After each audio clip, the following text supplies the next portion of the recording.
संविधान संवाद के छठे एपिसोड में आपका स्वागत है। आज हम नए साल का पहला वीडियो रिकॉर्ड कर रहे हैं। आज जब हम रिकॉर्ड कर रहे हैं तो सिर्फ 16 दिन बचे हैं हमारे रिपब्लिक का, हमारे गणतंत्र दिवस में। और इसे समय पे जब संविधान से लोग काफी इंगेज हो रहे हैं, काफी जुड़ रहे हैं और संविधान को आत्मसात करने की एक कोशिश कर रहे हैं। आज हम संविधानवाद के एक सिद्धांत पर बात करेंगे जिसका नाम है सत्ता का विभाजन का सिद्धांत। अंग्रेजी में इसे सेपरेशन ऑफ पावर भी कहते हैं। आज हमारे साथ हमेशा की तरह हमारे साथी हो सुरभि कारवा और प्रोफेसर तर्नव खेतान जुड़े हुए हैं। सुरभि। धन्यवाद राजेश। तो सबसे पहले आप सभी को नए साल की बहुत बहुत शुभकामनाएं। आज जैसा कि राजेश ने बताया, हम सत्ता के विभाजन, सेपरेशन ऑफ पावर, इस सिद्धांत पर बात करेंगे। और ये हमें सुप्रीम कोर्ट के, हाई कोर्ट के जजमेंट्स में और यूं भी बहुत सुनने को मिलता है कि ये किसी राज्य के किसी अंग की शक्तियों के बाहर है। कई बार हमें ये बात सुनने को मिलती है, तो उसी से जुड़ा ये सिद्धांत है। तरुणाप, तो मैं बिल्कुल सीधे से सवाल से शुरू करती हूँ कि ये सिद्धांत क्या है सत्ता का विभाजन, सेपरेशन ऑफ पावर, और इसकी उत्पत्ति की, इसकी शुरुआत की क्या कहानी, और कि हम संविधानवाद की बात कर रहे हैं तो इस सिद्धांत का संविधानवाद से क्या लेना देना है, उसका इससे क्या संबंध है?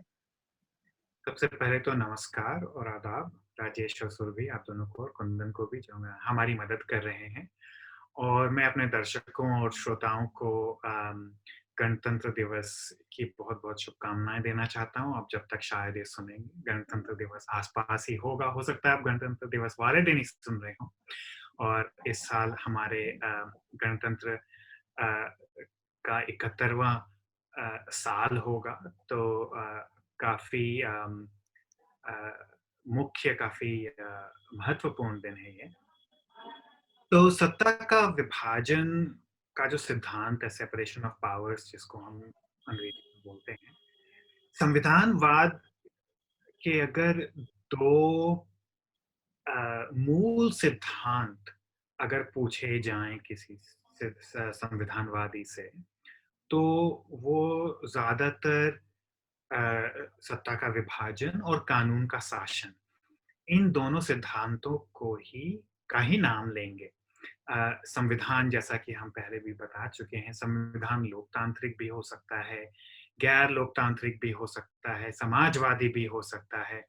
लेकिन ज्यादातर स्कॉलर्स का मानना है, जो संविधान की स्टडी करते हैं, उनका मानना है कि सत्ता का विभाजन कानूनी शासन के अलावा संविधानवाद की बुनियाद है। इसके बिना संविधानवाद का कोई मायने नहीं रह जाता।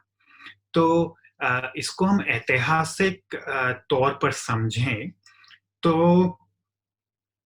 ऐतिहासिक रूप में सत्ता जब जो राजा रजवाड़ों की, जब राजाओं की, कभी कभी रानियों की, पर ज्यादातर राजाओं का शासन होता था, तो मान्यता ये है कि एक राजा की जो सत्ता होती थी उसमें कम से कम पिछले 500-600 सालों के पहले सारी सत्ता की सारी शक्ति, हर तरह की शक्ति, हर तरह के पावर्स एक ही इंसान में वो होते थे। वो राजा होता था। राजा की जो मर्जी वो करे, जो राजा चाहे वही कानून, और जो राजा चाहे वही सजा। तो हमने कानूनी शासन वाले एपिसोड में भी देखा था, और जिन दर्शकों या श्रोताओं ने वो नहीं सुना है, मैं काफी उनको रिक्वेस्ट करूंगा कि पहले वो उसे सुने, तो ये एपिसोड ज्यादा समझ में आएगा उनको। तो सत्ता का विभाजन का जो सिद्धांत है, उसके मुताबिक सत्ता जो होती है एक राज्य की, एक स्टेट की, एक देश की, वह किसी भी एक व्यक्ति में सारी सत्ता नहीं हो सकती। तो ये इसका सबसे मुख्य और पहला, इस सिद्धांत का पहला पहलू है कि एक व्यक्ति में, तो ये डिक्टेटरशिप के खिलाफ है यह सिद्धांत, कि एक ही व्यक्ति में सारी शक्तियां सरकार की नहीं हो सकती। पर इस सिद्धांत के और भी कई पहलू हैं जिन पे डिबेट भी होता है कि कौन से पहलू इसके अहम पहलू हैं, कौन से कम अहम पहलू हैं। लेकिन मोटे तौर पर इसका जब इसके जो सत्ता के विभाजन के सिद्धांत के जो मुख्य दार्शनिक रहे हैं जॉन लॉक और मॉन्टेस्क्यू, उनका मानना था कि कुछ फर्क है दोनों के मतों में, पर मैं उसमें नहीं जाऊंगा। पर आमतौर पर उनका यह मानना था कि सरकार की जो शक्तियां होती हैं वह 3 मुख्य भूमिकाओं में बांट दी जानी चाहिए। सरकार 3 तरह की भूमिकाएं अदा करती है। पहली भूमिका सरकार की होती है कानून बनाना, कि देश का कानून क्या हो, और यह कानून किसी व्यक्ति विशेष के संदर्भ में नहीं बनता। कानून तो व्यापक होते हैं और जनरल होते हैं, वो सब पर लागू होते हैं। किसी सिर्फ तरुणाब के लिए एक कानून बनेगा या राजेश के लिए एक कानून बनेगा या सुरभि के लिए, ऐसा नहीं होता। तो कानून बनाना एक सरकार की पहली भूमिका है, और इस भूमिका के मद्देनजर एक संस्था होनी चाहिए जिसका मुख्य काम सिर्फ कानून बनाना हो। उसको हम आज विधान पालिका या विधायिका बोलते हैं, लेजिस्लेचर। भारत में जैसे पार्लियामेंट हुई, तो उसका मुख्य काम है कानून बनाना। तो आप देख सकते हैं कि सत्ता के विभाजन का जो सिद्धांत है वह सरकार के कर्तव्यों को, सरकार की भूमिकाओं को 3 भागों में बांटता है, और इन भूमिकाबद्ध बंटवारे को वह संस्थाओं से जोड़ता है। तो पहली भूमिका हुई कानून बनाना, और उससे जुड़ी हुई संस्था हुई विधायिका या विधानसभा। दूसरा काम सरकार का है कानून को लागू करना, कि कानून तो जनरल होते हैं, वो व्यापक होते हैं, लेकिन किसी एक कानून विशेष को किसी एक व्यक्ति विशेष ने तोड़ा है या नहीं तोड़ा है तो क्या होना चाहिए, उसको फाइन होना चाहिए या सजा होनी चाहिए या और कुछ। तो इसके लिए यह भी एक सरकार के लिए बहुत ही जरूरी काम, इसको एनफोर्समेंट बोलते हैं, कानून का एनफोर्समेंट या प्रवर्तन। तो इसमें यह काम होता है सत्ता के विभाजन के सिद्धांत के अंतर्गत, यह काम होता है कार्यपालिका का, जिसको हम एग्जीक्यूटिव बोलते हैं। वो कानून को एग्जीक्यूट करते हैं। तो विधान पालिका पहली संस्था हुई, कार्यपालिका दूसरी संस्था हुई, और तीसरी संस्था भी सरकार की तीसरी भूमिका से ही संबंधित है। तो तीसरी भूमिका वह हुई जब कानून या तो अस्पष्ट है या कार्यपालिका ने कानून को एक खास तरीके से समझा है और एक खास उसकी व्याख्या दी है, पर जिस पर वह कानून लागू किया है वह बंदा यह समझता है या वह बंदी यह समझती है कि कार्यपालिका गलत है इस व्याख्या में, तब यह न्यायपालिका का काम होता है कि वह कानून की सही व्याख्या करे, जहां कानून या तो अस्पष्ट हो या फिर ऐसे कानून जो हमारी स्वतंत्रता, हमारी आजादी पर इतना भारी बोझ होते हैं कि हम कार्यपालिका को उनके एनफोर्समेंट की जिम्मेदारी नहीं देना चाहते। खास करके क्रिमिनल कानून जो होते हैं, जितने भी क्रिमिनल कानून होते हैं, उनका एनफोर्समेंट भी हम न्यायपालिका को ही देना चाहते हैं। तो न्यायपालिका की 2 भूमिकाएं हुई। एक तो जो क्रिमिनल कानून है उनका एनफोर्समेंट, क्योंकि वह हम समझते हैं कि भाई क्रिमिनल कानून एक नागरिक की स्वतंत्रता के लिए इतना कॉस्टली होता है, इतना भारी बोझ है नागरिक का कि हम कार्यपालिका पर यह नहीं छोड़ सकते। तो इसलिए न्यायपालिका पर वो जिम्मेदारी डालते हैं, और अगर और कोई भी कानून अस्पष्ट हो तो न्यायपालिका उसकी पुष्टि करता है। वो बताता है केस बाय केस बेसिस पर हर एक केस में कि इस केस में कार्यपालिका ने जो किया वह सही है या गलत है। तो यह 3 सरकार की मुख्य भूमिकाएं हैं: कानून बनाना, कानून को एनफोर्स करना और उसकी व्याख्या करना। और यह 3 संस्थाएं भी एक संविधान के अंतर्गत जो मुख्य संस्थाएं हैं वो होती हैं। इसीलिए विधानसभा या विधानपालिका, कार्यपालिका और न्यायपालिका, जिसको हम इंग्लिश में एग्जीक्यूटिव, लेजिस्लेचर, एग्जीक्यूटिव और जुडिशरी कहते हैं। तो यह एक मोटे तौर पर सत्ता के विभाजन के सिद्धांत की मुख्य डिमांड है। इसमें और भी काफी पहलू हैं जो हम इस डिस्कशन में आगे देखेंगे, लेकिन इंट्रोडक्शन के लिए एक भूमिका बांधने के लिए यह काफी होना चाहिए।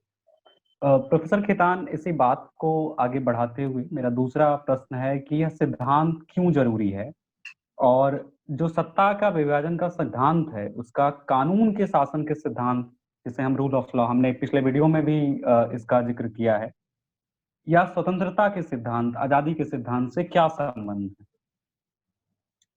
धन्यवाद राजेश। तो ये बहुत ही जरूरी क्वेश्चन है और महत्वपूर्ण क्वेश्चन है वो इसलिए कि देखिए, ये जो सत्ता के विभाजन का जो सिद्धांत है, ये सिर्फ यह नहीं बोलता कि कानून विधायिका को बनाना चाहिए और उसका एनफोर्समेंट एग्जीक्यूटिव को करना चाहिए, और उसकी जो एडजुडिकेशन है या व्याख्या है वो न्यायपालिका को करना चाहिए। वो यह भी कहता है कि ये तीनों संस्थाएं कैसी दिखनी चाहिए। आप दुनिया भर में कहीं भी देख लीजिए, किसी भी संविधान के अंतर्गत कोई भी ऐसी कार्यपालिका नहीं है, कोई भी ऐसी विधान पालिका नहीं है, विधायिका नहीं है, जिसमें सिर्फ 2, 4, 5 सदस्य हों। सारी कार्यपालिकाएं साइज में काफी बड़ी होती हैं, कम से कम 60, 70, 100 सदस्य होते हैं, और ऊपरी लिमिट तो 500, 600, 700 कुछ भी हो सकती है। तो ये विधान पालिका का जो डिजाइन है कि उसमें कितने सदस्य होने चाहिए, ये हर संविधान के अंतर्गत एक बड़ा नंबर होता है। और जो लोकतांत्रिक संविधान होते हैं उसमें ये जो विधान पालिका के जो सदस्य होते हैं वो चुनाव लड़कर और लोकतांत्रिक चुनावों में चुनकर आते हैं, वो जनता के रिप्रेजेंटेटिव होते हैं। और वह जो कानून बनाते हैं, हर समय भारत की पार्लियामेंट में ये नहीं होता, लेकिन कम से कम सिद्धांत के अनुसार जो कानून बनाना चाहिए विधान पालिका को, वो एक बहस के बाद, एक सार्वजनिक बहस के बाद, जिसमें सारे सदस्य इस कानून के पक्ष में या विपक्ष में बोलें, इसके अच्छे और बुरे पहलुओं पर गौर करें और जितना अच्छा बन सके कानून। तो इसलिए मानना यह है सिद्धांत का कि जितने ज्यादा लोग बहस में पार्टिसिपेट करेंगे, उतनी ही अच्छी बहस होगी, उतना ही अच्छा कानून बनेगा, क्योंकि उसके सारे पहलुओं पर विचार हो चुका होगा। ठीक है। और अब विधान पालिका का जो डिजाइन है उसको आप न्यायपालिका के डिजाइन से कंपेयर करें तो दुनिया की ज्यादातर जुडिशरीज, चाहे टोटल साइज कोर्ट का काफी बड़ा हो, लेकिन एक केस सुनने के लिए जब एक जजेस की बेंच बैठती है तो उसमें 1 से लेके 15-20 मैक्सिमम होते हैं। 15-20 भी बहुत ही रेयर है। भारत में सबसे बड़ी बेंच जो आज तक बैठी है वो 13 जजेस की बैठी है, और वो 1 या 2 बार बैठी है, शायद 1 ही बार बैठी है। तो इसलिए ये जो 1 बार बैठी है, 2 बार बैठी है, 1 बार बैठी है, 1 ही बार बैठी है, 1 ही बार बैठी है।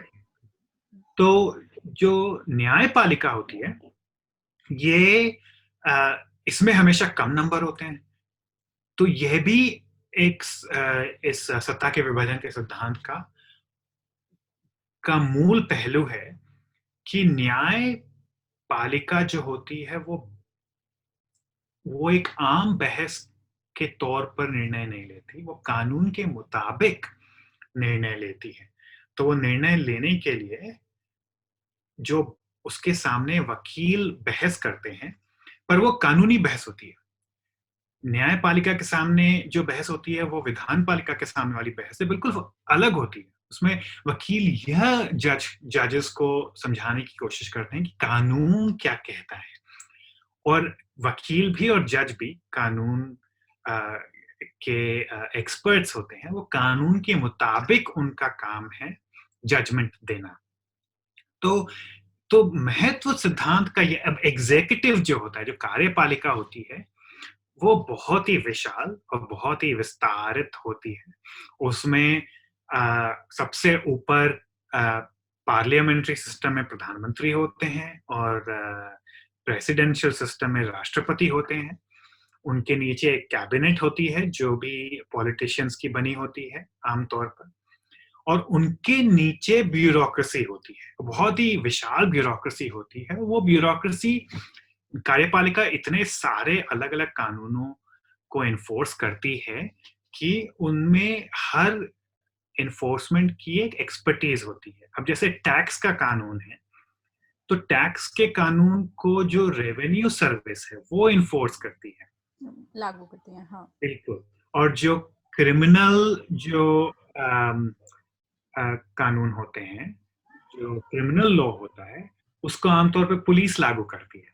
तो कार्यपालिका के भीतर भी सत्ता का विभाजन है कि अलग तुम जो करने के काबिल हो तुम वही काम करो। तो यह जो पहलू है, इसको हम एक्सपर्टीज बोल सकते हैं कि आपकी विशेषज्ञता क्या है, आप क्या काबिल हो, आपकी दक्षता क्या है। बिल्कुल।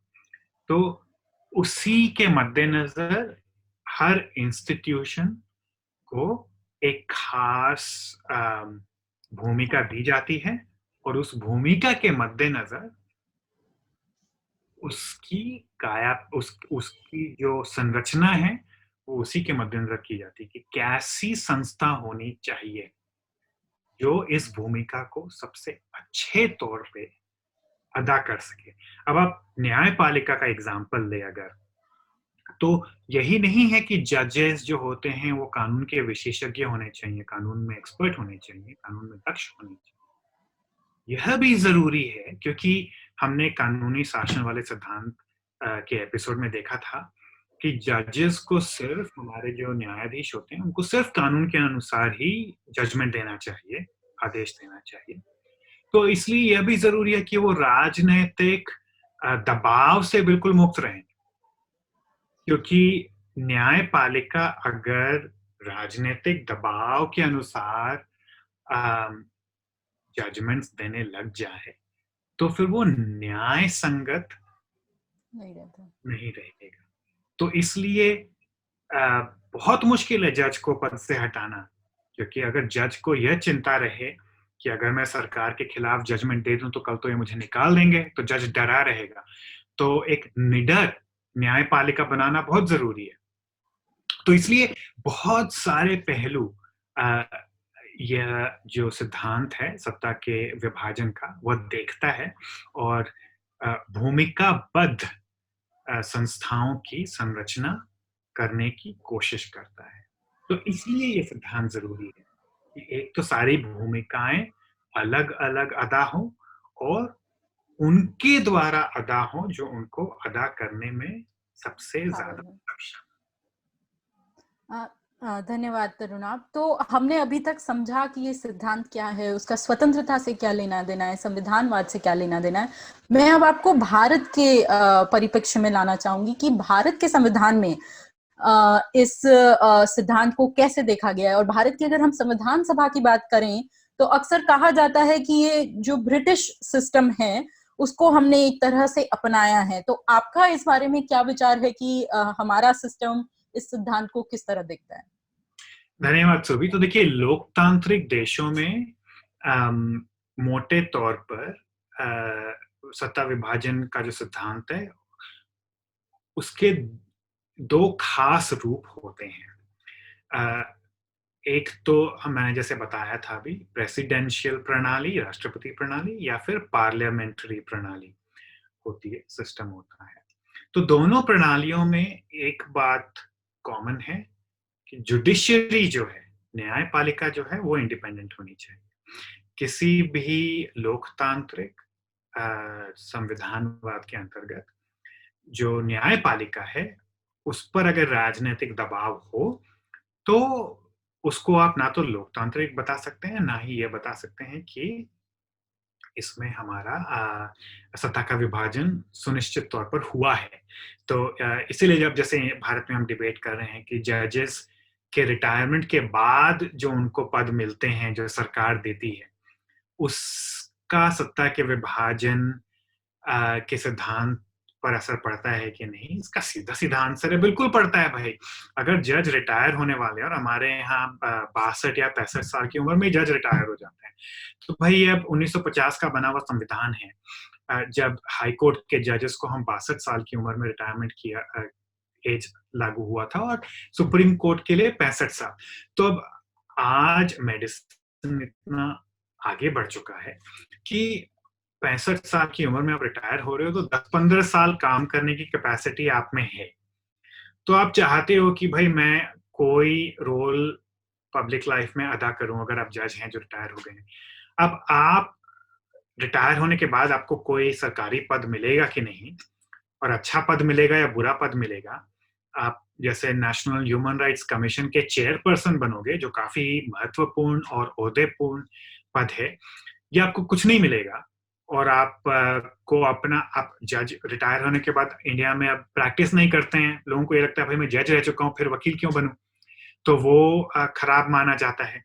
तो जजेस फिर आर्बिट्रेशन वगैरह करते हैं, उससे कुछ पैसा बनाते हैं, ठीक है, पेंशन मिलती है, लेकिन आपको लगता है मैं अभी काम करने के लायक हूं तो क्यों ना काम करूं। तो अगर अब आपको लगता है कि मुझे तो सरकार को खुश रखना पड़ेगा, अगर मुझे कोई बड़ा पद मिलना चाहिए, तो ये तो बिल्कुल सुनिश्चित तौर पे ही सत्ता के विभाजन के सिद्धांत के अनुकूल नहीं है। उस पे हमें मेरा मानना है कि हाई कोर्ट और सुप्रीम कोर्ट के जजेस का जो रिटायरमेंट एज है, उम्र है, वो 70 साल होनी चाहिए दोनों के लिए, और उसके बाद कोई भी पद उनको मिले ये सरकार के हाथ में नहीं होनी चाहिए। मैं तो ये मानता हूँ कि उनको कोई पब्लिक पद मिलना ही नहीं चाहिए, जो करो आप प्राइवेट सेक्टर में करो। और अगर यह माना भाई आपको पेंशन मिल रही है, आपने सारा जीवन काम किया है, उसके बाद आप प्राइवेटली जो करो, आपको उसके बाद भी पब्लिक सरकारी पोस्ट की जरूरत है, ये तो कोई मतलब हमारे देश में टैलेंट की कमी नहीं है भाई। नेशनल ह्यूमन राइट्स के कमीशन के चेयरपर्सन और भी बहुत लोग हैं जो बहुत टैलेंटेड है, और जरूरी क्यों है कि हम 60-70 साल के लोगों को, 40-45 साल के लोग भी बहुत अच्छा काम कर सकते हैं उस पर। अगर यह माना जाए कि नहीं कुछ पद हैं जो हमें रिटायर्ड जजेस को ही देना चाहिए, तो भी मेरा यह मानना है कि वो सरकार के हाथ में ना हो, वह सरकारी और विपक्षी पार्टियों की मिली-जुली कमेटी के हाथ में हो, कि भाई ऐसा कर लो नियम आप कि लोकसभा की जो 5 सबसे बड़ी पार्टियां हैं, उन सब पार्टियों से एक-एक मेंबर से एक 5 सदस्यों की कमेटी बने लोकसभा की, उसके हाथ में हो, ताकि सारी पार्टियां मिलजुल के अगर यह पद नियुक्त करे, तो कम से कम ये तो नहीं होगा कि जज को एक खास पार्टी विशेष या सरकार विशेष को खुश करने की चिंता हो, उसको आप एक तरफ। तो हमारे संविधान में यह एक कमी है, और ये एक कमी इसलिए है क्योंकि वह जमाना दूसरा था, जब लोग 60-70 साल की उम्र में चल बसते थे। अब लोगों की उम्र ज्यादा हो गई है, और ये पोस्ट भी बाद में बने। संविधान जब था तब रिटायर्ड जजेस के लिए, भूतपूर्व जजेस के लिए कोई पोस्ट वोस्ट नहीं थे, ये पोस्ट भी बाद में बने हैं। तो संविधान तब जब से हमारे यहाँ ट्रिब्यूनल का एक काफी बहुत सारे ट्रिब्यूनल्स हैं जिनमें कानून में ही लिखा है कि जो उसका अध्यक्ष होगा, अध्यक्षिका होंगी, वो रिटायर्ड हाई कोर्ट जज हो, रिटायर्ड सुप्रीम कोर्ट जज हो। तो ट्रिब्यूनल्स की संख्या जैसे जैसे बढ़ी है, इस तरह की पोस्ट की जरूरत भी वैसे वैसे बढ़ी है। बिल्कुल सुरभि, और ट्रिब्यूनल्स भी, और जिसको हम शायद एक एपिसोड करेंगे उस पर भी, जिसको मैं फोर्थ ब्रांच या चौथा स्तंभ बोलता हूँ, तो उस पर भी हम विचार करेंगे तो जैसे इलेक्शन कमीशन हो तो इसमें, और नेशनल ह्यूमन राइट्स कमीशन हो, ये सब फोर्थ ब्रांच में आते हैं। लेकिन इसलिए ये संविधान के बाद का डेवलपमेंट है जिससे ये प्रॉब्लम उभरी है, तो इस पर तो विमर्श बिल्कुल होना चाहिए।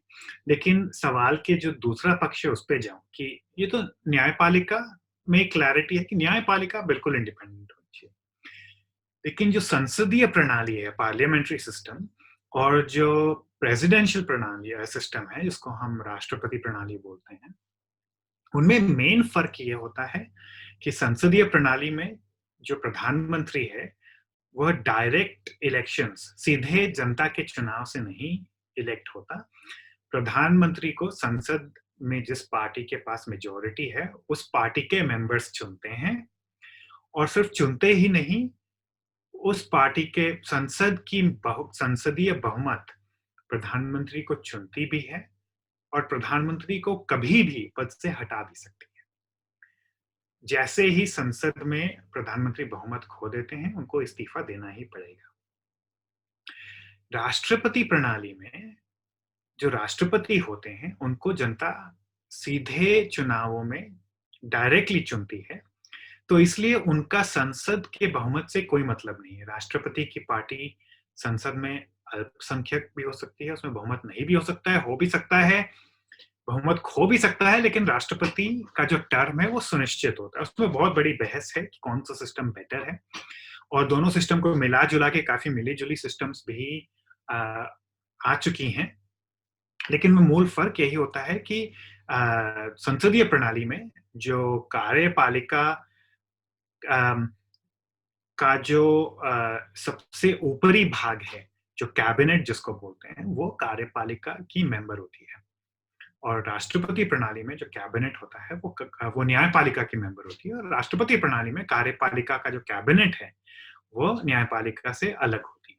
तो यह फर्क है। तो कुछ लोगों का ये मानना है कि इंडिया में तो हमने बिल्कुल सीधे सीधे ब्रितानी जो संसदीय प्रणाली है वो अपना ली थी, लेकिन ये मानना गलत है। ये काफी मायनों में गलत है, क्योंकि हमारे जो संविधान के निर्माता थे उन्होंने ब्रिटिश संसदीय प्रणाली से प्रेरणा तो ली थी, पर उसमें काफी उन्होंने संशोधन किए थे। सबसे पहला संशोधन तो उन्होंने काफी देशों के संविधानों पर रिसर्च करके और कुछ इधर से कुछ उधर से कुछ अपना ही सोच के उन्होंने एक नई और यूनिक प्रणाली बनाई थी। सबसे पहला संशोधन यह था कि ब्रिटेन की जो संसदीय सिस्टम थी उसमें विधायिका संसद अगर कोई कानून पास करे तो उस कानून को कोर्ट खारिज नहीं कर सकती थी। लेकिन हमारे संविधान में अगर कोई कानून जो संसद बनाए वह अगर किसी मौलिक अधिकार का उल्लंघन करता है तो कोई भी नागरिक जो उससे उस पर असर जिससे उस नागरिक पर पड़ा है वो कोर्ट जाके उस कानून को खारिज करवा सकता है, न्याय सुप्रीम कोर्ट में या हाई कोर्ट में। यह पहला फर्क था, और ये बहुत बड़ा फर्क था क्योंकि किसी भी ब्रिटिश सिस्टम में ये नहीं होता, उस समय तो नहीं होता। अब उन्होंने भी थोड़ा बहुत ये अपना लिया है। दूसरा फर्क यह था कि जो ब्रितानी संसद है उसमें भी दो सदन होते हैं हमारी तरह, हमारे जैसे लोकसभा है और राज्यसभा है।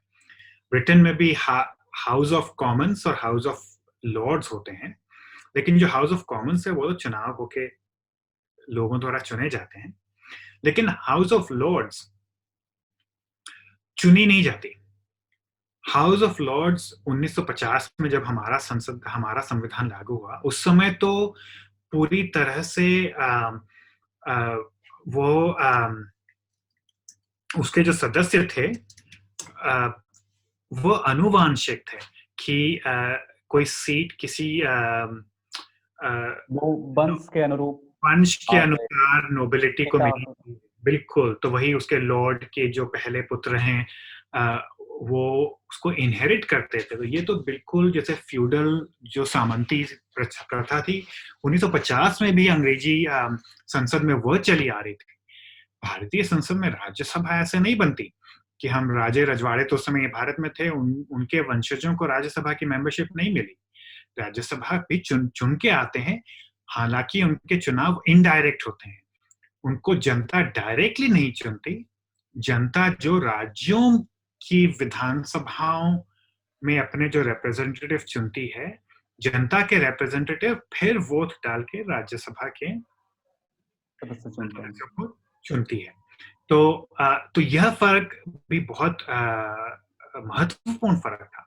उसके बाद आप राज्यसभा के पावर्स भी देखिए तो हाउस ऑफ लॉर्ड्स के पास 1950 में बहुत कम पावर्स थे। अगर किसी कानूनी प्रस्ताव पर अगर हाउस ऑफ कॉमन्स और हाउस ऑफ लॉर्ड्स के बीच मतभेद हो, तो हाउस ऑफ लॉर्ड्स उस कानून के पारित होने में कुछ दबाव डाल सकती थी, देर कर सकती थी, पर उस कानून को वो रोक नहीं सकती थी। उसके लिमिट हाउस ऑफ कॉमन्स की ही पावर्स ज्यादा थे, लेकिन भारत में राज्यसभा के पावर्स हाउस ऑफ लॉर्ड्स से काफी ज्यादा हैं। और ये एक जवाबदेही वाली बात है, क्योंकि देखिए लोकसभा हमेशा, क्योंकि सरकार का बहुमत होना चाहिए लोकसभा हमेशा सरकार द्वारा नियंत्रित रहेगी। सरकार की अगर बहुमत है लोकसभा में, तो ज्यादातर तौर पर जो भी कानून सरकार पारित करवाना चाहे वो लोकसभा पारित कर देगी। तो ब्रिटेन में बहुत कम यह होता है कि वहां की सरकार संसदीय प्रणाली में कोई कानून पारित करना चाहे तो पारित ना हो, क्योंकि अगर हाउस ऑफ लॉर्ड्स, जिसमें हो सकता है सरकार का बहुमत नहीं हो, वो उस कानून को नहीं चाहे तो वो सिर्फ देर कर सकती है, उसको रोक नहीं सकती। लेकिन राज्यसभा को रोकने के पावर्स थे। हमारे संविधान में एक मनी बिल और जो गैर money bill, non money bill का एक डिफरेंस है। धन विधेयक, उसे हिंदी में धन विधेयक कहते हैं।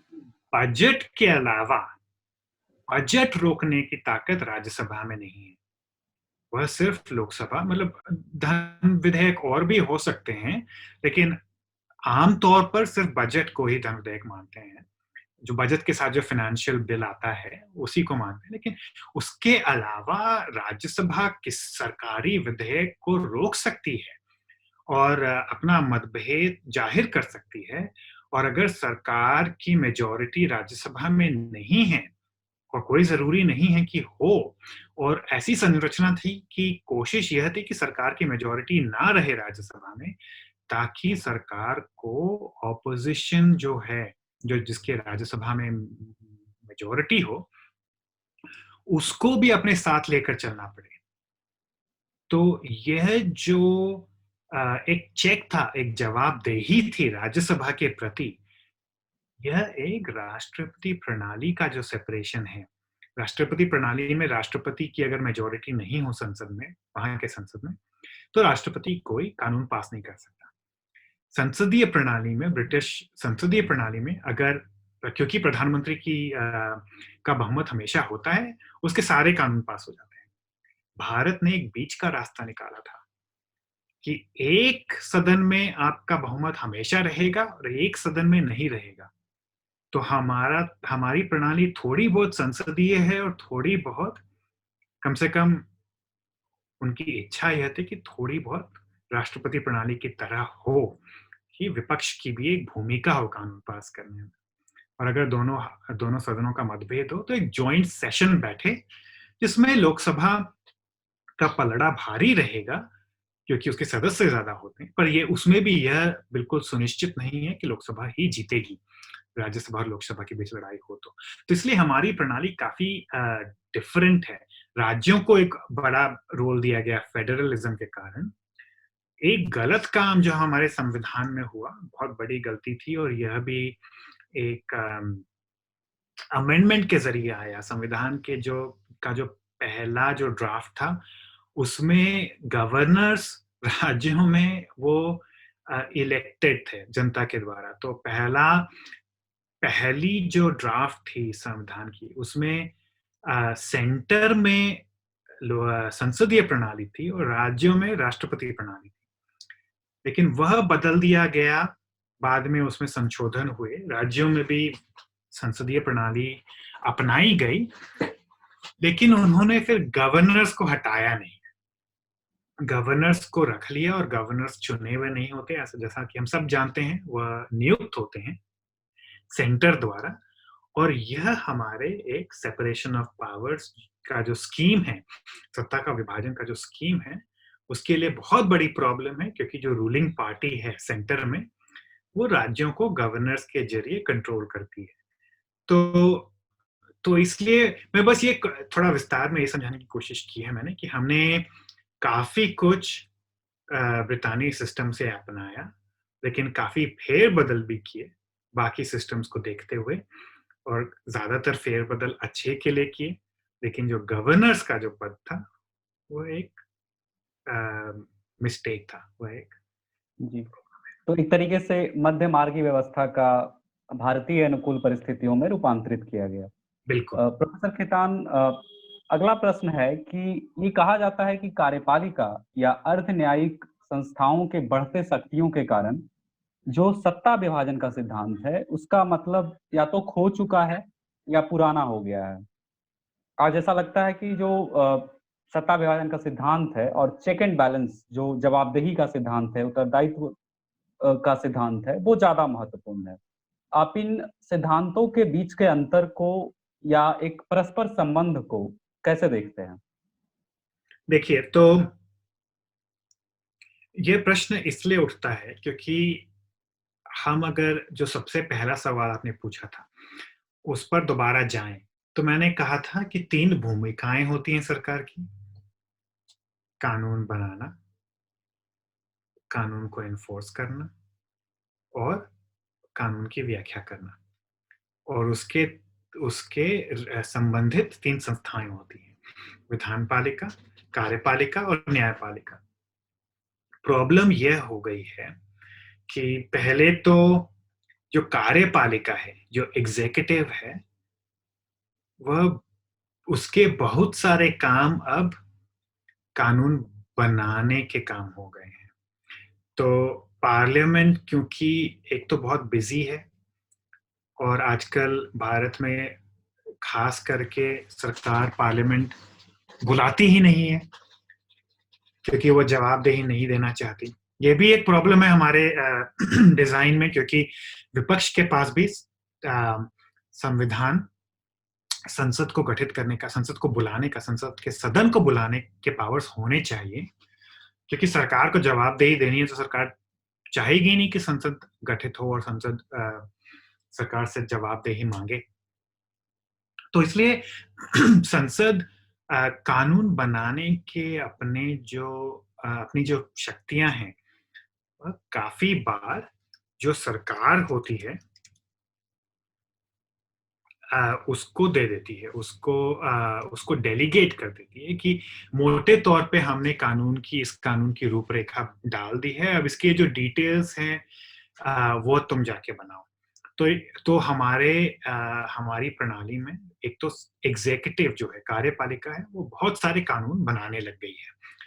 ये एक प्रॉब्लम इसलिए है क्योंकि न्यायपालिका बहस करके कानून बनाती है, लेकिन कार्यपालिका बिना बहस के ही कानून बना देती है। कार्यपालिका, अपनी कार्य न्यायपालिका लगता है।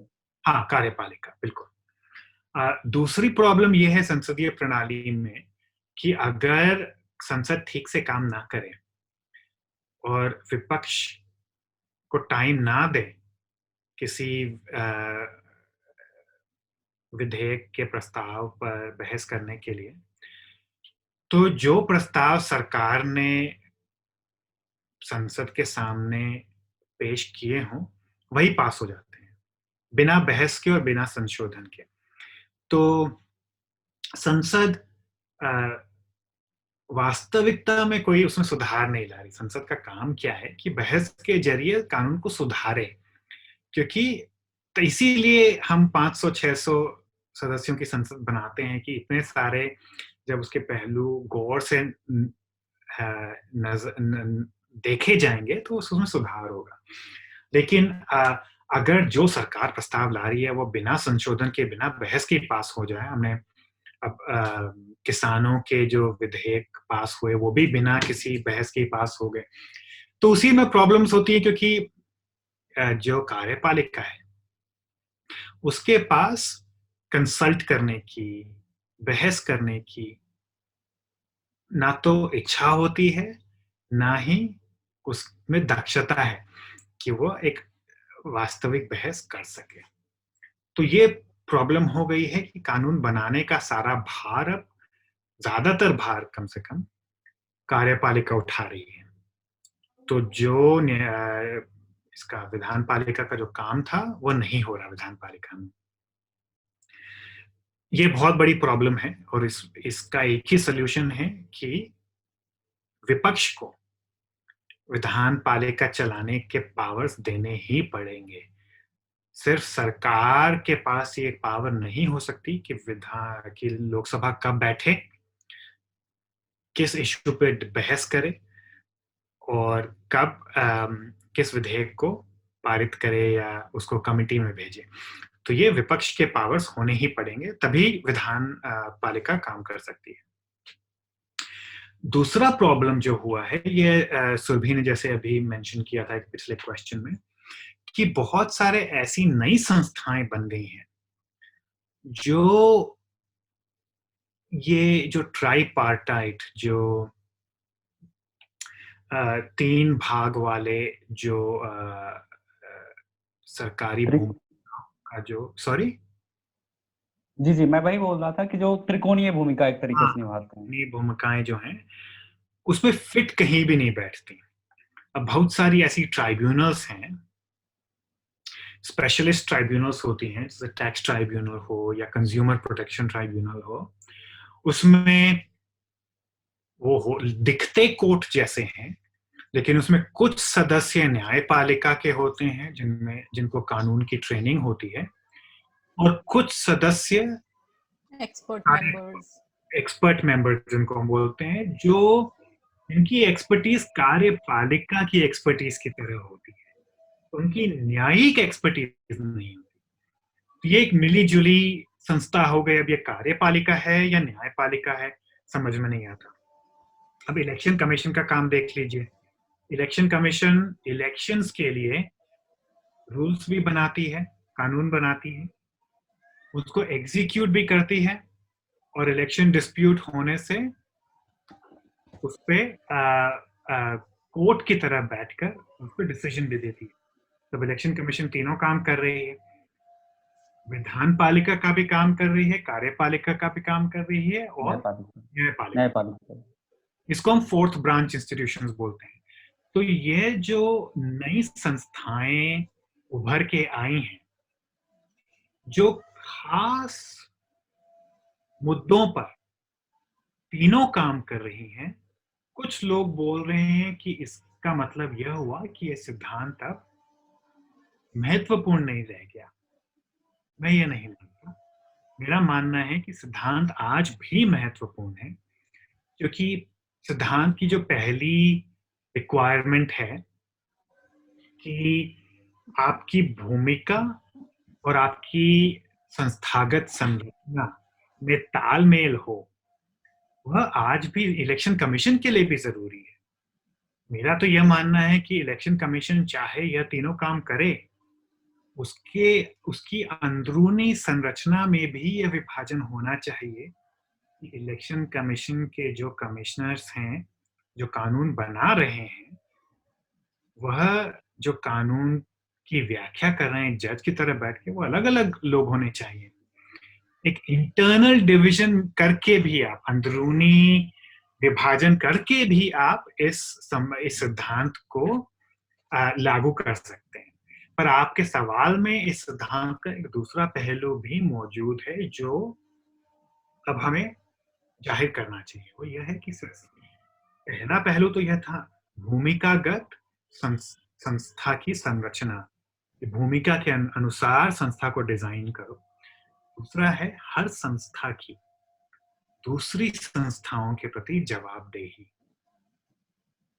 न्यायपालिका छोड़ के, क्योंकि न्यायपालिका को हम कार्यपालिका से जवाबदेही कर दें तो फिर वो तो जजेस, फिर वो न्याय संगत डिसीजन नहीं रहेंगे। न्यायपालिका की भी जवाबदेही है लोगों के लिए, एकेडमिक्स के, क्योंकि उनको अपने जजमेंट्स में रीजंस देने पड़ते हैं, लिखित अब कोई एमपी वोट डाल रहा है पार्लियामेंट में, उसको लिखित रीजंस देने की जरूरत नहीं है, किसी को बताने की भी जरूरत नहीं है कि मैं वोट क्यों डाल रहा हूँ और किस तरह डाल रहा हूँ, इसके पक्ष में डाल रहा हूँ, विपक्ष में डाल रहा हूँ। लेकिन जज को पब्लिकली एक लिखित में अपने रीजन देने की ड्यूटी है, और मेरे जैसे फिर प्रोफेसर्स लेख लिखते हैं उस पर, वो बोलते हैं कि इस जज ने बिल्कुल ये गलत सही काम। या बिल्कुल सही। इसमें एक चीज और, आपने रीजन की बात की कि रीजन सिर्फ न्यायपालिका की क्या जिम्मेदारी सिर्फ प्रोफेसर जो बैठकर लेख लिखेंगे उन पर है, क्योंकि रीजन का जो रोल है पब्लिक में वो उससे भी बढ़कर है। और रीजन लिटिगेंट का भी हक है, और एज एक नागरिक होने के तौर पर मेरा भी हक है कि जो कानून है जो मुझ पर इम्पैक्ट डाल रहे हैं मैं उसका रीजन समझ सकूं। तो क्या जो रीजन देने की जरूरत है न्यायपालिका द्वारा, वो एक जवाबदेही नहीं है, न सिर्फ प्रोफेसर्स के लिए आप जैसे, बल्कि एक आम नागरिक के लिए जो पार्टी है केस में लिटिगेंट है उसके लिए। तो आप क्या सोचते हैं इस पर? तो ये अच्छा सवाल है सुरभि, और इसमें एक फर्क करना चाहूंगा। अगर कोई कोर्ट या कोई जज फैसला दे बिना रीजंस दिए, बिना अपने कारण लिखित रूप में कारण को जताए, तो यह प्रॉब्लमैटिक है जनता के लिए भी और सबके लिए। लेकिन रीजंस क्या होने चाहिए और वो सही रीजंस हैं या नहीं है, इसमें न्यायपालिका की एक खास बात यह है कि उसके रीजंस आम रीजंस नहीं होते, उसके रीजंस टेक्निकल रीजंस होते हैं। अब आपको एक एग्जांपल देके अगर समझाऊं, तो मान लीजिए कि कोई म्युनिसिपालिटी किसी शहर में एक सड़क बनाने के लिए किसी पुराने पेड़ को काटना चाहती है, और कुछ एनवायरमेंटलिस्ट ये नहीं चाहते कि यह पेड़ कटे, इसलिए वो हाई कोर्ट में उन्होंने केस फाइल कर दिया है कि भाई ये पेड़ मत काटो। अब इस पर अगर आप और हम आम नागरिक के तौर पर बहस करेंगे तो हम क्या बोलेंगे कि भाई इस पेड़ के क्या फायदे हैं, ये बताओ। ये शहर को सुंदर रखता है, हवा साफ करता है, इतनी सारी जो वाइल्ड लाइफ है, जो चिड़िया है, गिलहरी है, इस पेड़ पर रहती है, और पेड़ों का एक शहरों में बहुत बड़ा महत्व है, खास करके कि पर्यावरण बहुत खराब हो रहा है। अब इसकी दूसरे हाथ पर अगर हम ये भी देखें कि यह पेड़ बिल्कुल इस रास्ते के बीच में आ रहा है, और इससे बहुत प्रॉब्लम हो रही है, ट्रैफिक जैम्स होते हैं, उससे पोल्यूशन बढ़ता है। फिर आप और हम ये डिसाइड करेंगे कि भाई अच्छा, अगर हम सड़क को इधर से नहीं उधर से निकालें तो ट्रैफिक जैम की प्रॉब्लम सॉल्व हो सकती है कि नहीं, नहीं सॉल्व होती है। तो ठीक है, एक बात हुई, सॉल्व हो जाती है, लेकिन फिर म्युनिसिपैलिटी बोलेगी भाई उस सड़क को उधर से निकालने में तो खर्चा बहुत बढ़ जाएगा हमारा। तो ये सारी बातें हम देखेंगे। जज का काम यह देखना है कि न्याय उस म्युनिसिपैलिटी के पास इस पेड़ को काटने का न्यायिक पावर है कि नहीं, और उस पावर में हो सकता है कि कुछ ऐसे कारण रेलेवेंट हो या ना हो। यह भी हो सकता है कि उस पावर में कुछ प्रोसीजर्स रेलेवेंट हो। मान लीजिए म्युनिसिपैलिटी का जो एक्ट है, जो कानून है, वो ये कहता है कि म्युनिसिपैलिटी किसी भी पेड़ को काटने के पहले उस इलाके के लोगों को 2 महीने का नोटिस देगी, और अगर किसी ने भी उस पर कोई भी मतलब आपत्ति जताई तो एक बैठक बुलाएगी और उन आपत्तियों को सुनेगी और जवाब देगी। ठीक है, और ये हो सकता है, अब हो सकता है कि सारे जो एक्चुअल इश्यूज हैं वो म्युनिसिपैलिटी के फेवर में है, कि मरियल सा पुराना पेड़ है, 2 साल में ऐसे ही मर जाएगा, कोई हवा साफ करने का काम नहीं कर रहा, कोई वाइल्ड लाइफ नहीं रहती, बगल से सड़क निकालने में बहुत खर्चा होगा, यह सड़क से बहुत प्रदूषण कम होगा, ट्रैफिक जाम नहीं होंगे। लेकिन अगर कानून में यह लिखा है कि बिना 2 महीने के नोटिस, और बिना, अगर आपत्ति जताई गई हो तो बिना मीटिंग के आप पेड़ नहीं काट सकते, तो ये कोर्ट की ड्यूटी होगी कि म्युनिसिपालिटी को ना काटने दे वो पेड़। तो कोर्ट का जो रीजनिंग है वो तकनीकी है और वो कानून के मुताबिक है, तो वो कानून के जो एक्सपर्ट्स हैं वो जल्दी समझेंगे, मैं तो ये मानता हूँ। और हमारी ये पहल इसीलिए है कि जनता भी कानून समझे, खाली वकीलों के पास ही कानून की समझ नहीं होनी चाहिए। लेकिन इसलिए मैंने कहा कानून के प्रोफेसर और वकीलों का एक खास रोल है। उस रोल में यह भी रोल मौजूद है कि वो जनता को समझाए जजमेंट क्यों सही है या क्यों गलत है कानून के नजरिए से। हम बहुत बार सिर्फ ये देखते हैं कि जजमेंट का जो फाइनल रिजल्ट है वो हमें पसंद है कि नहीं। हम पेड़ के पक्ष में हैं तो भाई बहुत खुश हो गए कि कोर्ट ने रोक दिया, या नहीं है तो फिर दुखी हो गए। लेकिन यह भी देखना चाहिए कि कोर्ट की रीजनिंग सही थी कि कानून संगत थी कि। तो ये थोड़ा सा डाइवर्जन हो गया था, हम कहाँ शुरू थोड़ा याद दिलाइए। हम ये बात कर रहे थे कि विधायिका और कार्यपालिका के संदर्भ में बात कर रहे थे। न्यायपालिका हम कह रहे थे कि अपने आप में एक आजाद संस्था है। न्यायपालिका को कार्यपालिका के प्रति जवाबदेह नहीं किया जा सकता, कार्यपालिका और विधायिका में आपस में जवाबदेही होनी चाहिए। बिल्कुल। तो देखिए, सबसे जैसे कार्यपालिका है उसको मोस्ट डेंजरस ब्रांच कहा गया है। सबसे डेंजरस ब्रांच है क्योंकि उसके पास पुलिस की पावर्स है और उसके पास मिलिट्री की पावर्स है, तो भाई उससे सब डरते हैं। और इसलिए कार्यपालिका के ऊपर जवाबदेही सबसे ज्यादा जरूरी है। और संसदीय प्रणाली अगर ठीक से काम करे तो उसकी सबसे महत्वपूर्ण जो पहलू है वो यह है कि हर मिनिस्टर को संसद में कार्यपालिका के किसी भी काम पर कोई भी क्वेश्चन पूछा जा सकता है, और यह मिनिस्टर की ड्यूटी होती है कि संसद को सच जवाब दे। और अगर यह साबित हो जाए कि यह झूठा जवाब था तो मिनिस्टर को रिजाइन करना पड़ता है। एक एफिशिएंट, एक सही रूप से काम करती हुई संसदीय प्रणाली पर, जो हमारे यहाँ काफी टाइम से काम नहीं कर रही है वैसे। लेकिन हमारे संविधान के निर्माताओं को तो राज्यसभा बनाकर उन्होंने ये सोचा था कि हमारी संसद और भी ज्यादा इंडिपेंडेंट होगी और जवाबदेही मांगेगी। फिर जवाबदेही का रोल खास करके कार्यपालिका के लिए बहुत जरूरी है। न्यायपालिका के सदस्यों की भी जवाबदेही है, बहुत बड़ी जवाबदेही है। किसके प्रति? जनता के प्रति। मेरी नौकरी है प्रोफेसर के रूप में, रिटायरमेंट तक है, ठीक है। मुझे हटा सकते हैं अगर मैं कुछ गड़बड़ करूं, बहुत बड़ा गड़बड़ करूं, लेकिन मेरी नौकरी सुनिश्चित है। किसी भी संसदीय राजनेता की नौकरी एक लोकतंत्र में गारंटी नहीं है। हर 5 साल, कुछ देशों में 3 साल 4 साल, कुछ में 6 साल, लेकिन वो 3 से 6-7 साल तक ही आपको जनता के सामने जाना पड़ेगा और फिर से वोट मांगना पड़ेगा और बोलना पड़ेगा कि भाई मैंने अच्छा काम किया था, फिर से भेज दो। और अगर नहीं भेजोगे तो जनता के प्रति भी जवाबदेही हो सकती है।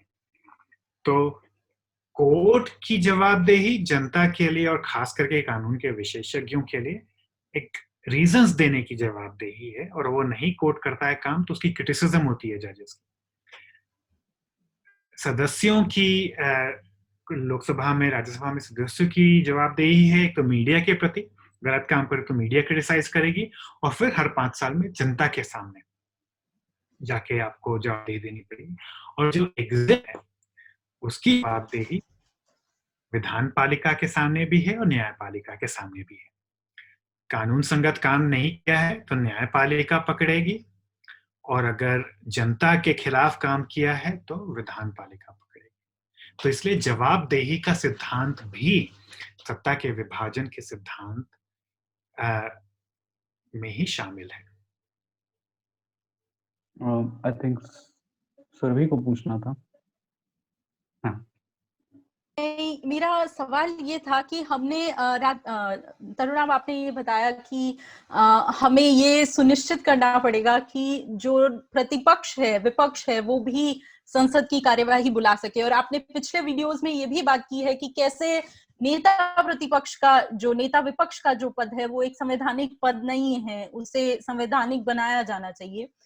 इसी के संदर्भ में आगे का सवाल ये है कि अगर हम वेस्टमिनिस्टर मॉडल की बात करें, जो कि ब्रिटेन में है, हालांकि इंडिया ने, भारत ने उसको पूरी तरह उस तरह से नहीं अपनाया है, एक अंतर है, फिर भी वॉल्ड्रिन जैसे स्कॉलर्स ने उस सिस्टम के बारे में ये कहा है कि हालांकि कार्यपालिका के जो लोग होते हैं वो विधायिका के लोग ही होते हैं, और भारत में भी आप कैबिनेट मिनिस्टर नहीं बन सकते, प्रधानमंत्री नहीं बन सकते जब तक कि आप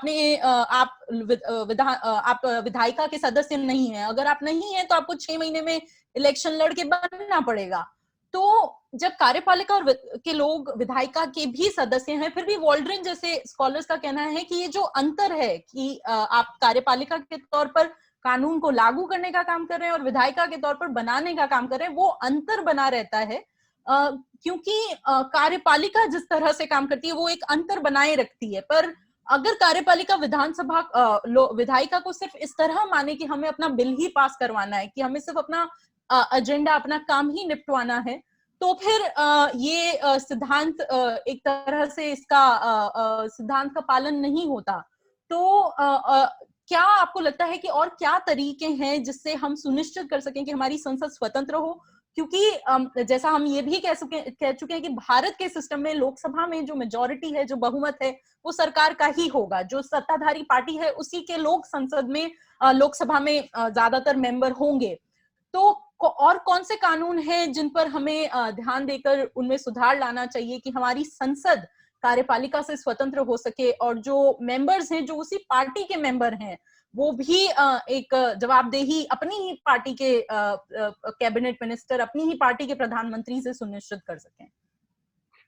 देखिए सभी, तो ये जो हमने अब तक जो बात की है वो संस्थाओं के बीच सत्ता के विभाजन की बात की है, लेकिन मॉन्टेस्क्यू ने जब सत्ता के विभाजन के सिद्धांत पर बात की थी उस समय पॉलिटिकल पार्टीज का कॉन्सेप्ट ही नहीं था।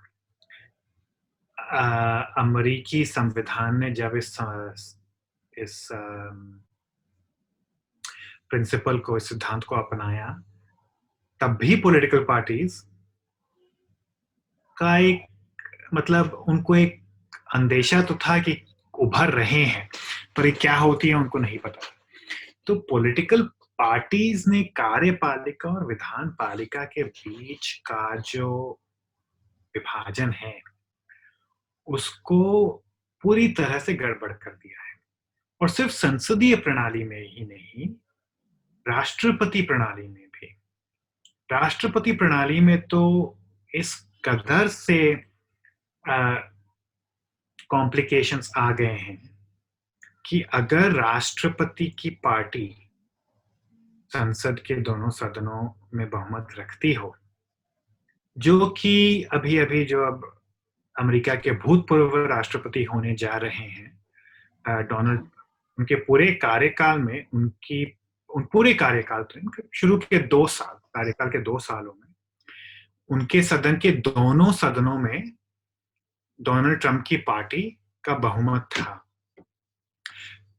उन 2 सालों में ट्रंप पर कोई भी अंकुश नहीं था। उन्होंने पूरी तरह से तानाशाह के रूप में कार्य किया। जो थोड़ा बहुत अंकुश था वो कोर्ट की तरफ से, जुडिशियरी की तरफ से था, पर संसद की तरफ से डोनाल्ड ट्रंप पर कोई अंकुश नहीं था। संसदीय प्रणाली में आपका यह बोलना सही है कि जो लोकसभा है, जो लोअर हाउस है, उसमें सरकार का हमेशा बहुमत रहेगा। लेकिन उसमें भी एक फर्क है कि जिसको ब्रिटेन में बैक बेंचर्स बोलते हैं, रूलिंग पार्टी के वो सदस्य जो मिनिस्ट्री में नहीं है, किसी भी प्रधानमंत्री पर हमेशा यह एक अंकुश रहता है कि वह ऐसा कोई भी काम नहीं कर सकते जो बैक बेंचर्स उनके खिलाफ जाएंगे। तो एक पार्टी का जो बैक बेंच होता है वह रेबेलियन भी कर सकता है, और भारत में इसके एग्जाम्पल कम है, लेकिन विदेशों में, ब्रिटेन में जैसे मार्गरेट थैचर जैसी काफी सख्त और पावरफुल प्रधानमंत्री को भी बैक बेंचर्स ने हटा दिया था, उन्हीं की पार्टी के बैक बेंचर्स। तो यह मत समझिए कि पार्टी साथ में है एक व्यक्ति के साथ। अब और भारत में भी आप देख सकते हैं कि जब 1999 में भाजपा की सरकार बनी थी, 98-99 में, तो काफी भाजपा वाले और आरएसएस वाले ये चाहते थे कि आडवाणी प्रधानमंत्री बने, लेकिन जो रूलिंग अलायंस था, रूलिंग पार्टी तो नहीं लेकिन जो बहुमत थी उस सरकार की, जो गठबंधन था, वो तभी संभव थी जब वाजपेयी प्रधानमंत्री हो। तो आप ये न माने कि लोकसभा में बहुमत का कोई मायने नहीं है या कोई अंकुश नहीं है। फर्क पड़ता है, और पूरा फर्क पड़ता है। प्रधानमंत्री कौन बनेगा, इसके लिए बहुत जरूरी है कि प्रधानमंत्री के व्यक्तित्व को, सिर्फ पार्टी को नहीं, एक व्यक्ति विशेष के पास लोकसभा में बहुमत होना जरूरी है। और वह कोई व्यक्ति खो भी सकता है वो बहुमत, और फिर बहुमत खोने पर उसी पार्टी का कोई दूसरा बंदा या बंदी प्रधानमंत्री भी बन सकते हैं। तो इसलिए हाँ, लेकिन रोज रोज की जो गवर्नेंस है, रोज रोज की जो सरकार की रोजमर्रा के जो विधेयक का काम होता है, उसमें आम तौर पर रूलिंग पार्टी के सदस्य सरकार के खिलाफ नहीं जाते, क्योंकि पार्टी डिसिप्लिन एक लोकतंत्र के लिए बहुत जरूरी पहलू है, लोकतंत्र का पार्टी डिसिप्लिन। इसी कारण से हमारे संविधान के निर्माताओं ने एक इंडिपेंडेंट, सरकार से इंडिपेंडेंट राज्यसभा का निर्माण किया, जो इनडायरेक्ट इलेक्शन हो, 6 साल का कार्यकाल हो, हर 2 साल में 1/3 मेंबर्स राज्यसभा के चुने जाते हैं। इन सब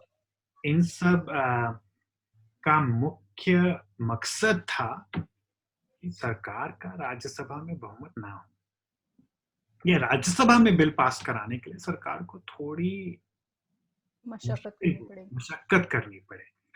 तो वो जो जवाबदेही है वो भी बहुत जरूरी है। तो इसके लिए अब प्रॉब्लम्स क्या हुई हैं कि एक तो देखिए, कोई भी संविधान सारे नियम नहीं लिख सकता।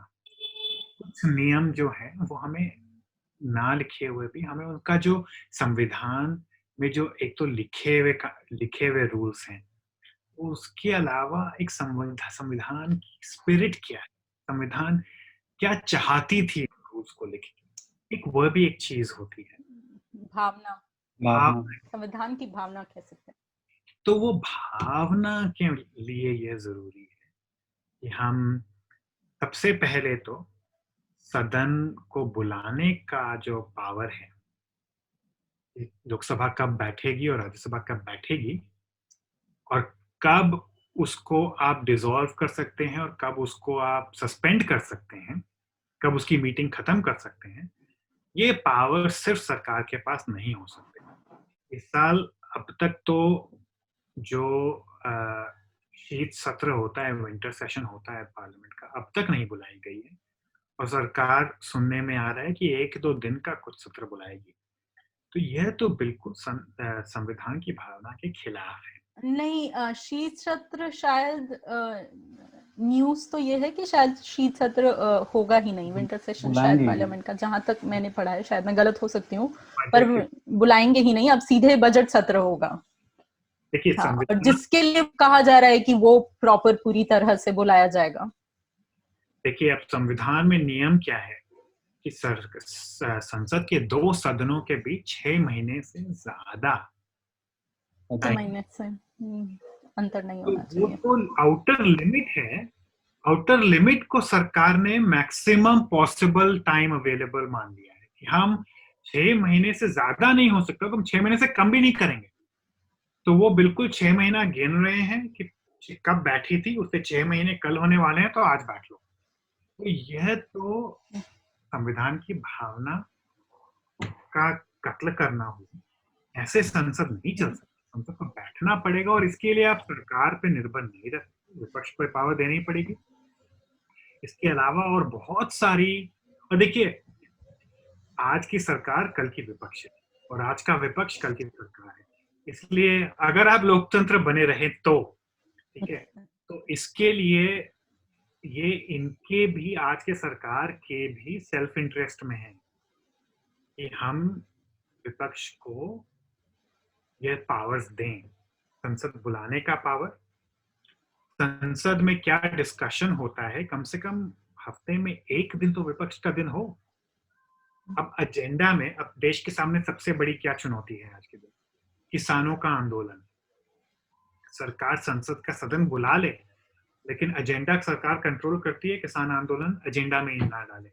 ऐसे थोड़ी हो सकता है कि संसद बैठे और देश के सामने जो सबसे बड़ी चुनौती है उस पर बहस ही ना करे। तो कम से कम एक दिन संसद हर हफ्ते विपक्ष का दिन होना चाहिए, उसका एजेंडा विपक्ष तैयार करे।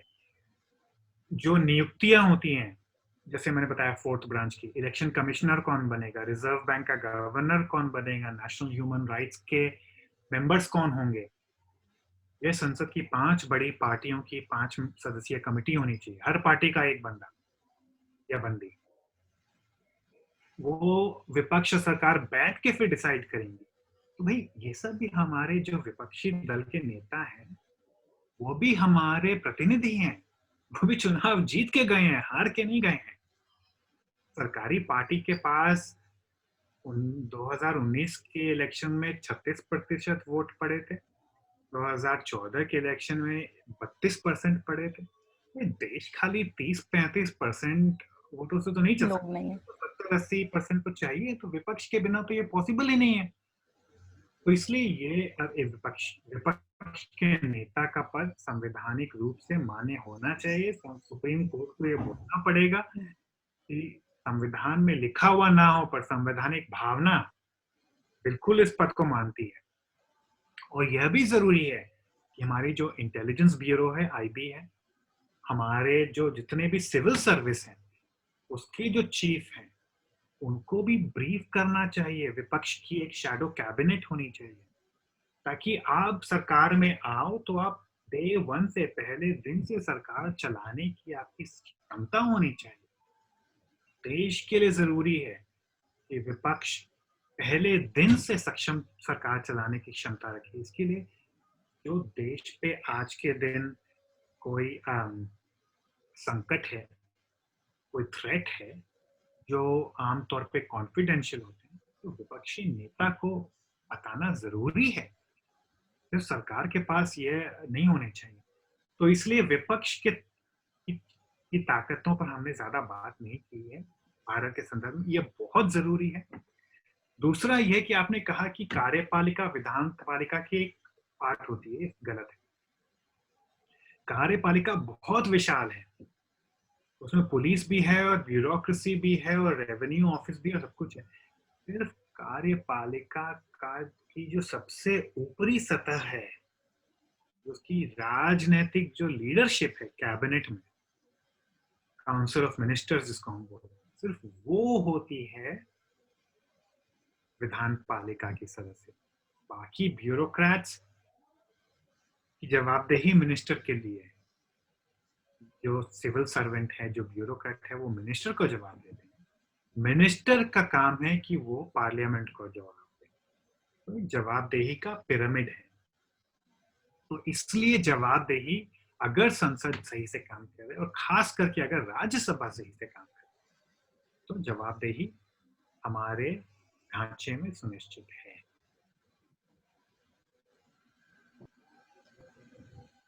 इससे अगला प्रश्न है, आपने रोजमर्रा के गवर्नेंस की बात किया प्रोफेसर केतान, तो सेपरेशन ऑफ पावर जो है, सत्ता विभाजन का जो सिद्धांत है, वो गवर्नेंस को किस तरीके से प्रभावित करता है, या यूं कहें कि जो रोज की शासन प्रणाली है जिससे लोग जुड़े हुए हैं वो इससे कैसे अफेक्ट होते हैं, उनके ऊपर क्या प्रभाव पड़ता है इसका?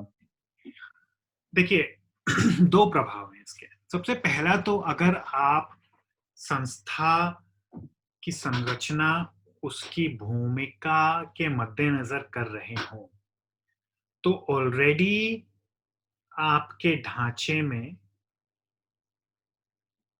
आप उस संस्था की क्षमता या एफिशिएंसी पर ध्यान दे रहे हैं। तो ऑलरेडी गुड गवर्नेंस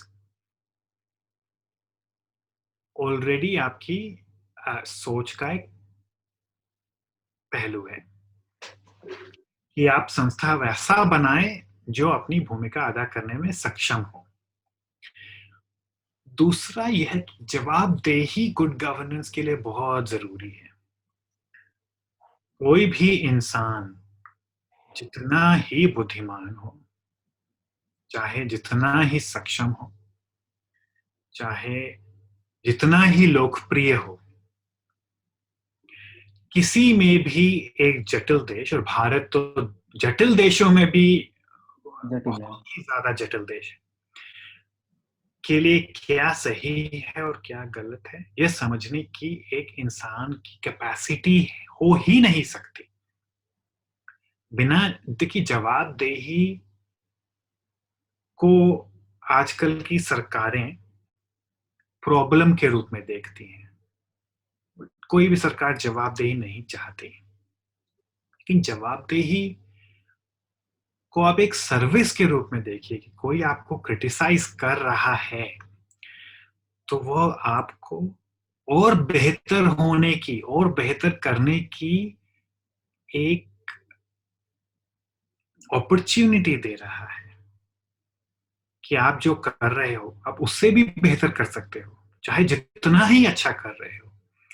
तो अगर आप जवाबदेही खत्म कर दोगे तो गवर्नेंस तो खराब होगी ही होगी। आप किसानों का विधेयक बिना किसानों से बातचीत के लाओगे तो प्रॉब्लम तो होगी ही होगी।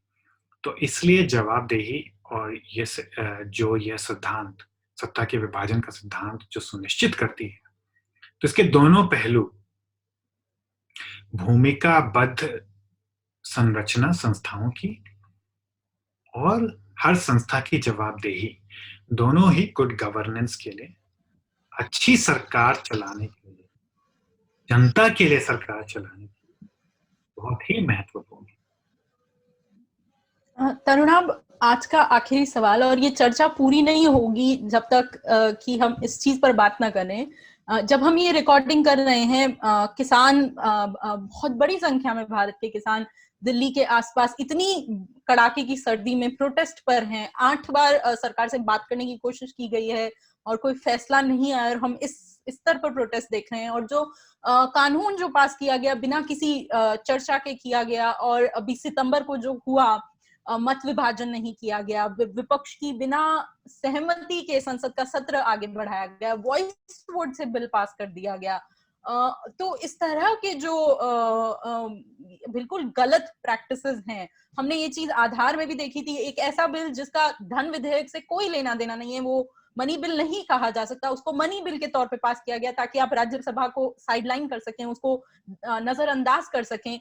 तो इन सब के चलते कितनी बड़ी समस्या है इस तरह की प्रैक्टिसेस की वजह से, इस सिद्धांत का नहीं पालन किया जाना। अगर आप इस पर क्योंकि ये इस सिद्धांत का बिल्कुल वर्तमान परिप्रेक्ष्य है, तो इस पर अगर आपने उस पर थोड़ा सा विचार रखा है, पर थोड़ा और डिटेल में अगर आप बताएं।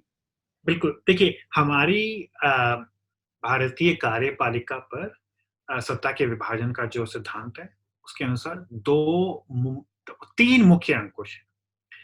एक तो न्यायपालिका, पर न्यायपालिका सिर्फ गैर कानूनी काम होने पर ही बीच में पड़ती है। दूसरी है राज्यसभा, और तीसरे हैं राज्यों की सरकारें, और उस पर हम बाद में बात करेंगे। फेडरलिज्म पर हम बाद में किसी एपिसोड में बात करेंगे। लेकिन आपने जो दोनों एग्जाम्पल दिए किसानों के जो फार्मर्स के जो कानून थे, 3 कानून, और जो आधार कानून पास किया। दोनों में आप देख लीजिए कि कॉमन फैक्टर क्या है, राज्यसभा को साइडलाइन करना। संविधान चाहता है कि सरकार बिना राज्यसभा की सहमति के इस टाइप के कानून पास ना कर सके, और इसीलिए चाहता है क्योंकि बिना इस जवाबदेही के सरकार मनमर्जी करेगी। तो राज्यसभा निरंकुश हो में जाएगी। बहुत बड़ा अंकुश है सरकार के ऊपर।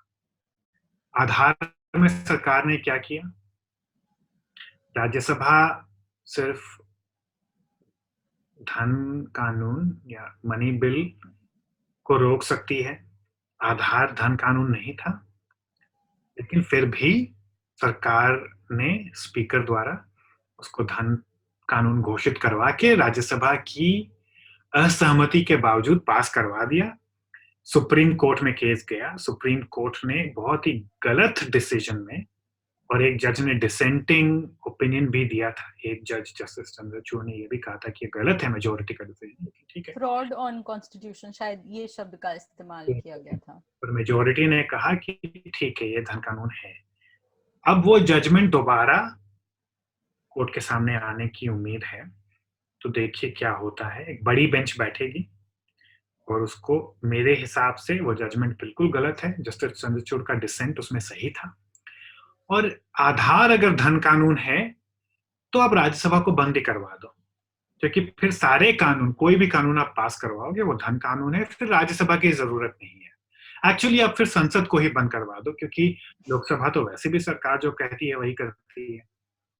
जो एक रही सही राज्यसभा थी जो जवाबदेही मांगती थी, उसको भी आपने साइडलाइन कर दिया है, क्योंकि आपकी मनमर्जी से अगर सारे कानून धन कानून हो जाते हैं, एक बजट होता था धन कानून, अब सारे कानून अगर बजट बन गए हैं तो राज्यसभा की कोई जरूरत नहीं है, फिर लोकतंत्र की भी जरूरत नहीं। किसान कानून के लिए सरकार ने क्या किया, राज्यसभा में वोट नहीं थे तो अध्यक्ष को बोला विभाजन मत कराओ। अगर आप गिनोगे ही नहीं वोट तो आपको कैसे पता चलेगा ये भारत में नहीं होता है कि वॉइस वोट की कौन सा साइड शोर ज्यादा मचा रहा है, और तभी उस वॉइस वोट पे कानून तभी पास होते हैं जब कोई भी सदस्य विभाजन, मतलब वोटों के विभाजन की डिमांड ना करे। लेकिन हर सदस्य का ये राइट होता है कि डिमांड करे कि भाई आप बैठ के वोट गिनो, फेवर में कितने हैं और अगेंस्ट कितने हैं। राज्यसभा ने ये किया ही नहीं। तो मेरे हिसाब से कोई भी कानून को समझने वाले जज के हिसाब से इसमें 1% का भी डाउट नहीं हो सकता ये कानून गैर संवैधानिक हैं।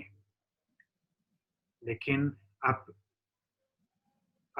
क्रोनोलॉजी तो नहीं बोलूंगा, लेकिन आप साइकिल समझिए। तो अगर पोस्ट रिटायरमेंट बेनिफिट, जज को रिटायरमेंट के बाद क्या बेनिफिट मिलेगा ये सरकार के हाथ में है, तो कोर्ट की स्वतंत्रता या इंडिपेंडेंस पर प्रश्न चिन्ह लग जाते हैं। फिर सरकार राज्यसभा के साथ बदमाशी करे और उसको नजरअंदाज करने की कोशिश करे और मामला कोर्ट में जाए और कोर्ट सरकार का पक्ष ले, तो एक आम नागरिक को यह विश्वास के साथ बोलना कि नहीं कोर्ट ने बिल्कुल सही किया है, बड़ा मुश्किल हो जाता। तो अगर हमारी ये जो थोड़ी बहुत जो बाद में प्रॉब्लम्स उभर के आई हैं हमारे संवैधानिक ढांचे में इस सिद्धांत के मद्देनजर, उनको हम फिक्स ना करें तो गवर्नेंस, लोकतंत्र, कानून का शासन और सत्ता के विभाजन का सिद्धांत, ये सब खतरे में पड़ जाते हैं। तो इसलिए आज 71वें गणतंत्र दिवस के दिन यह प्रण लेना चाहिए, यह कोशिश करनी चाहिए कि हम हमारे अच्छे संविधान को और अच्छा बनाएंगे। क्रिटिसिज्म आप उसका करते हो जिससे प्यार होता है। सरकार से प्यार है और देश से प्यार है और संविधान से प्यार है, इसलिए उसकी क्रिटिसिज्म कर रहे हैं कि चाहते हैं कि और अच्छा बने। जी, बहुत-बहुत शुक्रिया प्रोफेसर खेतान और सुरभि आप दोनों का। जैसा कि प्रोफेसर खेतान ने कहा कि प्रेम आलोचना की पहली शर्त है। इसी चीज़ को आत्मसात करते हुए जब 71वें गणतंत्र दिवस के दिन हम संविधान के किस्सों को सुनेंगे, इसे और अपनाएँगे, आप हमें सुझाव दे सकते हैं। आप हमारे सीरीज़ के पिछले वीडियो को और भारत के संविधान की उद्देशिका के ऊपर एक 5 सीरीज़ जो आई है ऑडियो और वीडियो सीरीज़, उसे भी आप सुन सकते हैं। इसका लिंक हम फिर से इसके डिस्क्रिप्शन में दे देंगे। आप सभी का आभार और सारे सुझाव भी आमंत्रित हैं। शुक्रिया।